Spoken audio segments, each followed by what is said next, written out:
Chapter 25. For the next 2 days, Jason cooked out of our tiny kitchen in the manager's quarters while I carried the food back and forth.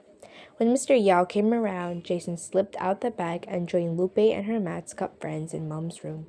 They were prepping for the big competition on Monday. Mr. Yao found me in the restaurant on Friday.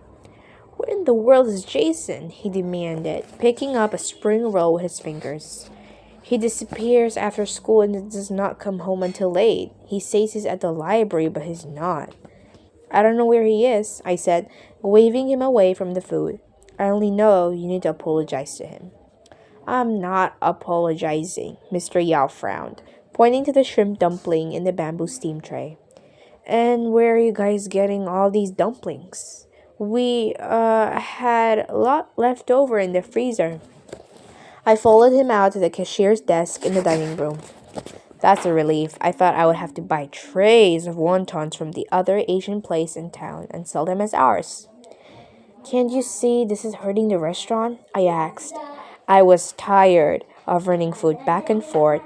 Either Mr. Yao apologized or I would have to invest in a pair of rollerblades. "Talk to him and make things right, please." Mr. Yao banged open the cash tray. "If he doesn't want to be here because he has a problem with authority, then he shouldn't." "He doesn't have a problem with authority," I cried. "He has a problem with you. You're way too harsh and you don't ever listen to him." "Because he's a kid." "So?" There was a loud clang from Mr. Yao slamming the cash tray. "So that's how it works," he barked.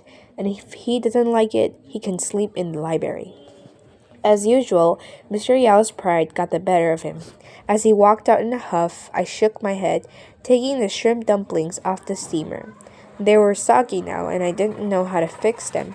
I gazed in the direction of Mom's guest room as Hank walked back in. "How'd it go?" I asked him. He'd gone to meet with his lawyers to talk about the grill. "Good. My team thinks I got a chance." "We'll see.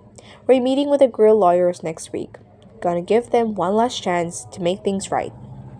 I threw out the soggy dumplings and washed out the bamboo steamer.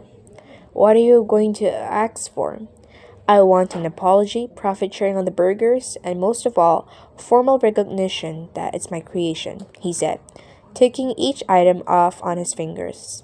"That sounds more than fair," I said. "Let's hope they agree because I can't afford to go to court." His voice trailed off, and he looked down at his hands. "I took out a new loan on my condo just to afford my lawyer's fees." My chest squeezed as tight as a spring roll when I heard that.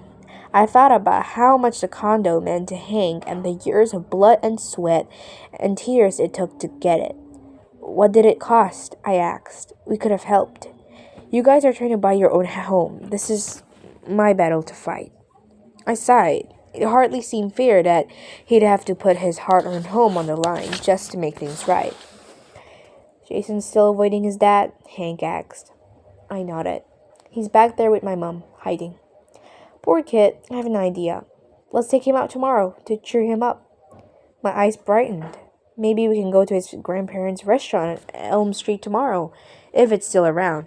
It's in Pasadena." "Great idea." Hank walked over to the sink and held up one of the soggy dumplings. He smiled as he hollered, "Hey, this one looks like an eraser. Tell me you haven't been writing at the stove." I chuckled, but then I remembered what Mr. Yao said about eraser chicken in his diary. I felt regret settle in my tummy. I wish I'd gotten through to Mr. Yao. Maybe if I asked him how he'd feel if he were in Jason's shoes. Being told what to do by his dad all the time, not getting a chance to prove himself on his own. Just maybe I could have pierced through his stubbornness and anger. But I didn't have the courage yet.